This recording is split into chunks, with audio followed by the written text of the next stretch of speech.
Welcome po sa aking vlog sa Kusinera Sisters. For today's video ay magluluto po ako ng stir-fry noodles. At ito po yung ating pangsaog, chicken breast na hiniwa ko na po. Tapos, imamarinate muna natin yung ating chicken breast. So, maglalagay tayo ng 1/2 teaspoon ground black pepper.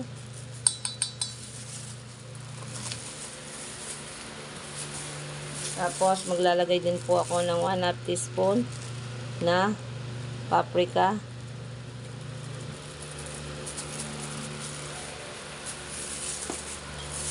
At yung ating salt, 1/2 teaspoon.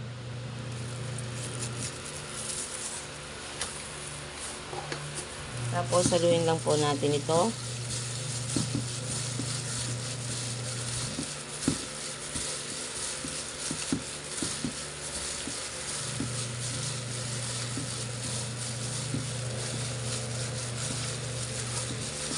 Mamarinate po natin ito ng kalahating oras.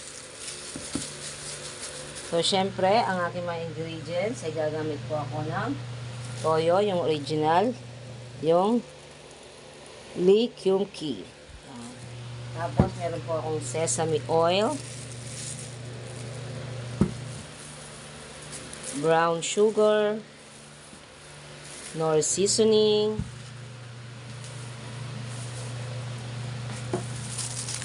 oyster sauce, spring onions, yan po, yung daon ng spring onions. Tapos, meron din tayong bawang at sibuyas. Yan, tapos meron din tayong carrots at bell pepper. So, maghintay muna tayo ng mga kalahating oras bago natin gawin yung stir-fry noodles. Yan po, lulutuin na po natin yung ating stir-fry noodles. Konti lang po yung mantika na ilalagay natin kasi stir-fry. Hindi masyadong mantika. Konting mantika lang po. Tapos ilalagay ko na po yung chicken breast. Yan na lang po yung ating. Tingnan muna natin yung ating chicken breast. So, madali lang pong iluto ito. Mabilis lang po. Ngayon, ilalagay na po natin yung ating garlic. Tapos, mix lang. Go lang. The next, ang ating sibuyas.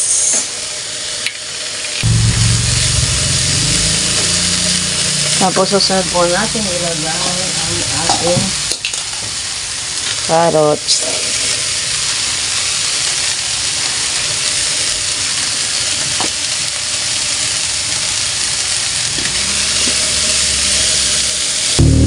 Susunod yung ating bell pepper.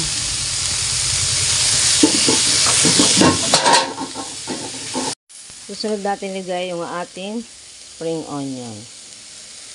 Yung daon di ko muna sinama.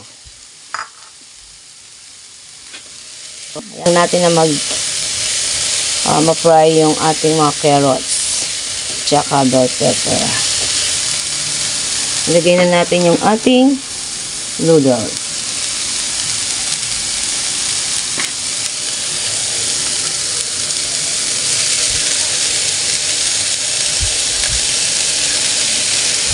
Naparami yata yung aking noodles.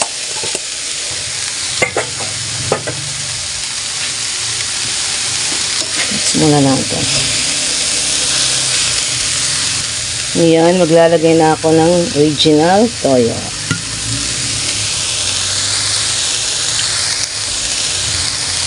Masarap po ito yung original toyo.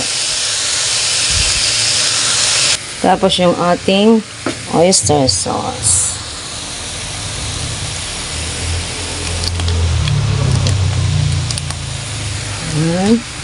Tapos, nor seasoning.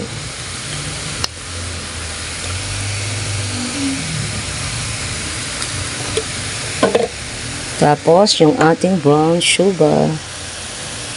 para medyo malamis-lamis yung ating. Tapos yung spring onions, onion down. Tapos maglalagay din ako ng sesame oil.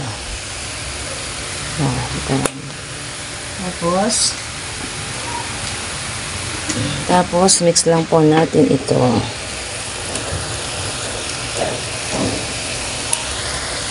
Marami yata yung aking noodles. Wow, kabango-bango naman. So, pwede rin lagyan ng sesame, sesame seed. Kaya lang wala ako sesame seed.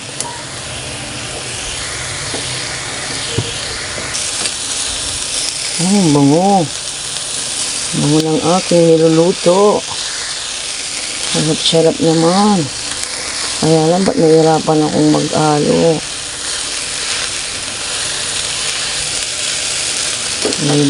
Wala siyang sabaw. Kaya stir fry. Stir fry noodles. Napakadaling gawin. Yan, tapos na yan. Pwede na to. Ayan na po ang finished product ng aking masarap na stir fry noodles.